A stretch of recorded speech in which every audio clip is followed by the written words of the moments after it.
जयपुर में सरकारी जमीन पर कथित अवैध कॉलोनी बसाने का मामला अब सिर्फ अतिक्रमण का नहीं बल्कि प्रशासनिक जवाबदेही पर भी बड़े सवाल खड़े कर रहा है। आरोप है कि जयपुर विकास प्राधिकरण की जमीन पर वर्षों से कब्जा होता रहा, प्लॉट बिकते रहे, निर्माण होते रहे, शिकायतें होती रही, लेकिन कार्रवाई नहीं हुई। आखिर क्यों? देखिए हमारी विशेष रिपोर्ट। यह पूरा मामला जयपुर विकास प्राधिकरण के जोन 10 वार्ड नंबर 14 के जयसिंहपुरा खोड़ क्षेत्र का है। श्यामवाला की ढाणी और इच्छापूर्ण बालाजी मंदिर के पास गणेश एनक्लेव नाम से कथित अवैध कॉलोनी बसाने के आरोप लगाए जा रहे हैं। स्थानीय लोगों का दावा है कि इस कॉलोनी की शुरुआत वर्ष 2006 में खातेदारी भूमि से हुई, लेकिन धीरे धीरे इसका विस्तार कथित रूप से जेडीए की सरकारी जमीन तक कर दिया गया। शिकायतकर्ताओं के अनुसार खसरा नंबर 2120 और 2126 जेडीए के नाम दर्ज सरकारी भूमि है, लेकिन इसके बावजूद यहाँ प्लॉटिंग होती रही, निर्माण कार्य चलता रहा और लोगों को प्लॉट बेचे जाने के आरोप है। सबसे गंभीर आरोप जिस नाम पर लगाए जा रहे हैं वह है ब्रजेश चौधरी। शिकायतकर्ताओं का कहना है कि ब्रजेश चौधरी पर सरकारी जमीन कब्जाने और फर्जी पट्टों के जरिए लोगों को गुमराह करने के आरोप पहले भी लग चुके हैं। यही नहीं, हमारे पास मौजूद दैनिक भास्कर अखबार की कटिंग के अनुसार वर्ष 2024 में जयसिंहपुरा खोड़ थाना पुलिस ने फर्जी पट्टे बनाकर लाखों रुपए की धोखाधड़ी के मामले में दो भूमाफियाओं को गिरफ्तार किया था।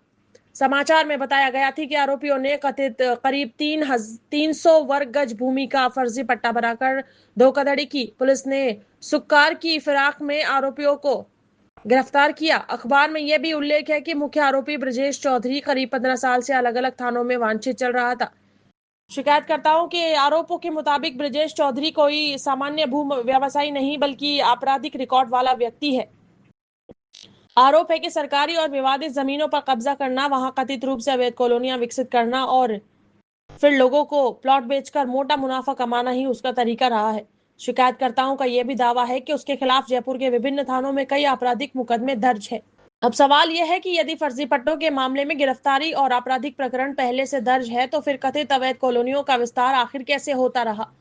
स्थानीय लोगों का कहना है कि उन्होंने मुख्यमंत्री कार्यालय, उप मुख्यमंत्री दिया कुमारी, मुख्यमंत्री हेल्पलाइन 181, जेडीसी और जेडीए अधिकारियों को कई बार शिकायतें भेजी, रजिस्टर्ड डाक से दस्तावेज दिए, व्यक्तिगत मुलाकातें भी की, लेकिन कथित अवैध निर्माण नहीं रुका। इतना ही नहीं, शिकायतकर्ताओं का आरोप है कि खसरा नंबर 777 की सरकारी सवाई चक भूमि पर मौजूद करीब 8 बीघा सरकारी नाले की भी भराई शुरू कर दी गई है।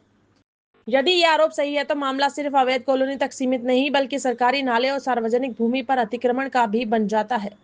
स्थानीय लोगों ने जेडीए जोन 10 के प्रवर्तन अधिकारियों की कार्यप्रणाली पर भी सवाल उठाए हैं। उनका आरोप है कि लगातार शिकायतों के बावजूद कार्रवाई क्यों नहीं हुई।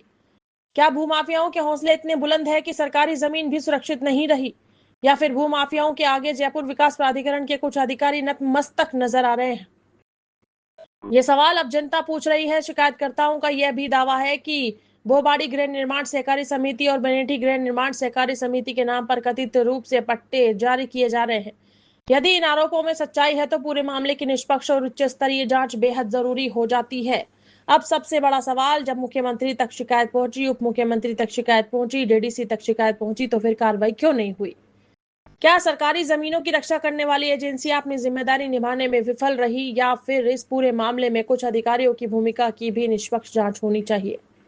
न्यूज 21 नेशनल इस मामले में लगाए गए सभी आरोपों को स्वतंत्र और निष्पक्ष जांच की मांग करता है। हमारा उद्देश्य केवल जनहित से जुड़े सवाल उठाना है।